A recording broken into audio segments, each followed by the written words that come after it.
नमस्कार दोस्तों, आशा करता हूं आप लोग अच्छे होंगे। और आप सबके मन में एक सवाल है और मैं जानता हूं कि आप जानना चाह रहे हैं आखिर कब सीबीआई बॉम्बे हाई कोर्ट में अपनी वो पहली प्रिलिमिनरी रिपोर्ट पेश करने वाली है। जी हां, जो ये रिपोर्ट दाखिल करने वाले हैं कोर्ट में, जो 20 तारीख तक का इसको समय मिला था, जो हो चुका है।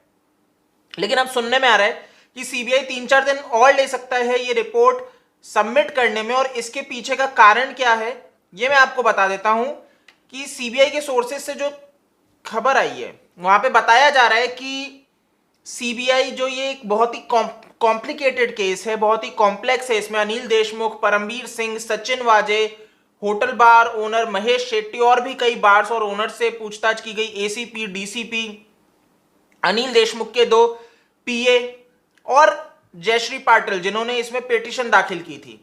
तो इन सब से पूछताछ, स्टेटमेंट लेने के बाद एनआईए से जो सचिन वाजे को डायरी मिली थी वो मांगी गई और जो डॉक्यूमेंट्स एविडेंस थे वो मांगे गए। तो सीबीआई अभी इस पे जांच कर रही है। और जैसे कि आपको पता है, कोविड क्राइसिस बहुत ज्यादा चल रहा है और तेजी से केसेस बढ़ रहे हैं। तो सीबीआई इस वजह से थोड़ा सा स्लो हो चुकी है इन्वेस्टिगेशन में। और दूसरा ये उनका ये कहना है कि भाई बहुत मल्टी लेवल पे गुजरा जाता है जब रिसर्च होती है, इन्वेस्टिगेशन होती है, तो इस कारणवश थोड़ा समय लग रहा है।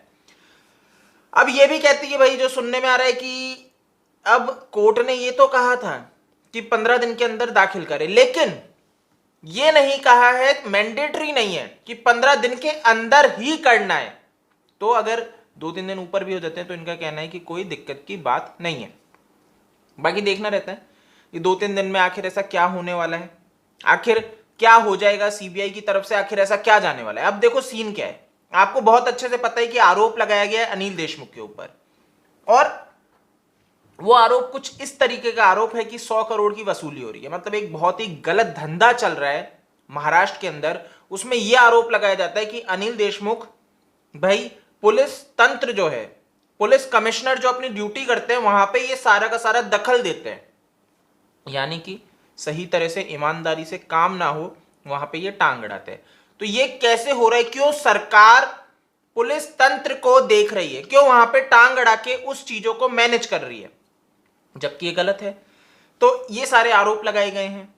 तो इससे तो एक चीज यही सामने आती है कि अनिल देशमुख सही व्यक्ति नहीं है। बट तब भी मैं आपको बता दूं, सीबीआई अब डिसाइड करेगी अपनी इस रिपोर्ट में कि एफआईआर होनी चाहिए या नहीं होनी चाहिए। अगर सीबीआई को लगता है कि ऑफेंस है, अनिल देशमुख के प्रति ऑफेंस है, तो फिर वो सीबीआई जांच करेगी। और उसको लगता है इसके आगे कुछ भी नहीं है जांच का विषय, तो फिर वो एफआईआर नहीं दर्ज करेगी। अब यह है, और आप बहुत अच्छे से जानते हो अनिल देशमुख गृह मंत्री थे, है ना, महाराष्ट्र के, और किस पार्टी के हैं, शरद पवार की पार्टी के व्यक्ति हैं। तो अब ये देखना रहेगा, बहुत गंभीर रहता है। सीबीआई का जवाब यहां पे दर्शा देगा। और सीबीआई के जवाब से आपको एक चीज और समझ में आ जाएगी कि सुशांत सिंह राजपूत का केस किस दिशा में जाएगा। ये सबसे अहम है कि क्यों अनिल देशमुख वाला मामला ये दर्शा देगा कि सुशांत का केस किस विचारधारा पे चल रहा है। आखिर केंद्र एजेंसी है सीबीआई, पीएमओ के अंडर आती है, और पीएमओ में आज नरेंद्र मोदी जी प्रधानमंत्री हैं। तो आज हमें विचारधारा समझ में आ जाएगी सीबीआई की, जब अनिल देशमुख के ऊपर ये 2-3 दिन का समय है और इसमें क्लैरिटी आ जाएगी। अब देखो, जिस तरह से ये आरोप हैं, ये प्रत्यारोप चल रहे हैं, इससे तो एक चीज क्लियर होती है कि अनिल देशमुख गलत काम कर रहे हैं। जिस तरीके से हर व्यक्ति आरोप लगाता है, ये ट्रांसफर जो घोटाला था, ये वसूली कांड था, अनिल परब जो मंत्री है 50-50 करोड़ के, हर एक व्यक्ति यहां पे बैठ के एक रैकेट चला रहे। अजीत पवार उप मुख्यमंत्री रैकेट चला रहे। ये आदित्य ठाकरे, उद्धव ठाकरे का बेटा, सोचो 2-2 हजार से ज्यादा करोड़ों के तो रुपए तो ये बंगलो रिनोवेट करवाने में लगा रहे हैं शिवसेना के कार्यकर्ताओं के।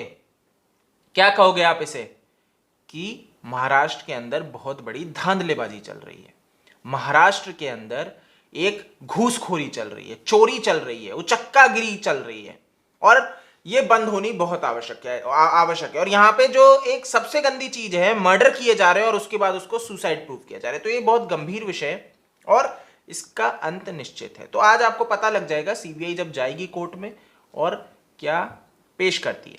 तो 2-3 दिन का समय है, उम्मीद करते हैं कि चीजें सही तरीके से ही चले और सुशांत को जस्टिस मिले, जिसकी आज भारत की जनता ही नहीं, पूरा देश ही नहीं, पूरा दुनिया बात कर रही है इसके ऊपर कि भाई हर कोई चाह रहा है कि इंसाफ मिले सुशांत को। तो एक अच्छी उम्मीद है और ये होनी चाहिए, आपकी आस आपकी उम्मीद ही लोगों में जान फूंकती है। दोस्तों आप जरूर से इस विषय पे बात करें, क्योंकि जिस तरह की ये गलत चीजें हो रही हैं, गतिविधियां हो रही हैं महाराष्ट्र के अंदर, इसके खिलाफ बोलना बहुत आवश्यक है।